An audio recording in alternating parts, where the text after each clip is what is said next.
গাজার রাফায় ইসরায়েল অভিযান চালাবে এবং এ নিয়ে তাদের বিশেষ পরিকল্পনা আছে।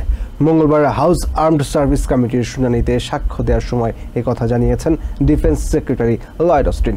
কংগ্রেসম্যান রো খান্নার প্রশ্নের জবাবে অস্টিন জানান, রাফায় অভিযান না চালাতে ইসরায়েলকে সতর্ক করা হলেও এই সিদ্ধান্তে তারা অনড়। গাজায় আমেরিকার সেনাবাহিনীর যুদ্ধে জড়িয়ে পড়ার আশঙ্কা জানিয়েছেন ফ্লোরিডার রিপাবলিকান কংগ্রেসম্যান ম্যাট গেটস।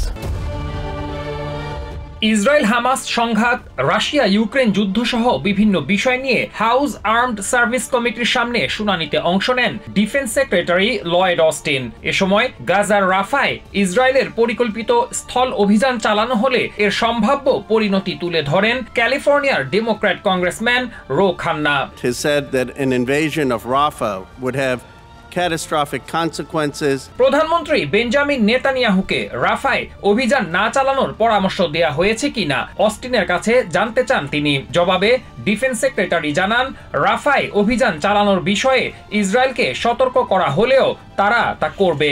সেক্ষেত্রে বেসামরিক নাগরিকদের রক্ষায় ইসরায়েলের বিশেষ পরিকল্পনা আছে বলে জানান অস্টিন। তবে তারা এসব পরিকল্পনা সঠিকভাবে বাস্তবায়ন করতে পারবে কিনা তা নিয়ে শঙ্কা জানান defence secretary. And they have a plan.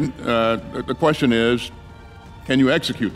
Are you executing the plan? রাফায় অভিযানের বিষয়ে ইসরায়েল কোনো পরিকল্পনা ডিফেন্স ডিপার্টমেন্টকে জানিয়েছে কিনা ডেমোক্রেটিক কংগ্রেস সদস্য এলিজা স্লটকিনের এমন প্রশ্নের জবাবে অস্টিন জানান, ইসরায়েলিরা তাদের রাফা অভিযানের বিষয়ে কিছু পরিকল্পনার বিষয়ে জানিয়েছে।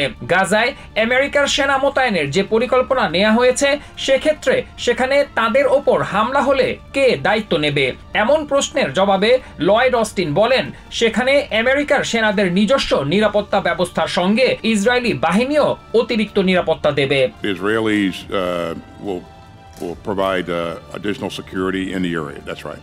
গাজায় পিয়ার সিস্টেমে আমেরিকার সেনা মোতায়েনের পর তাদের ওপর হামলা হলে পাল্টা হামলা চালাতে গিয়ে সেনাবাহিনীর যুদ্ধে জড়িয়ে পড়ার আশঙ্কা জানিয়েছেন জিওপি কংগ্রেসম্যান ম্যাট গেটস। তিনি অভিযোগ করেন, প্রেসিডেন্ট বাইডেন একদিকে বলছেন গাজা যুদ্ধে আমেরিকার সেনারা অংশ নেবে না, অন্যদিকে সেখানে সেনা পাঠিয়ে যুদ্ধে জড়ানোর আশঙ্কা তৈরি করছেন। President Biden told the country that we weren't going to have boots on the ground. House কমিটির শুনানির সময় গাজায় গণহত্যা চলছে বলে চিৎকার করে বলেন এক দর্শক। The whole world is watching what we are doing in Gaza right now.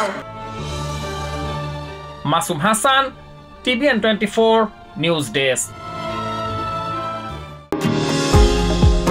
New York থেকে সম্প্রচারিত TVN 24 টেলিভিশন বিশ্বজুড়ে বাঙালির কণ্ঠস্বর।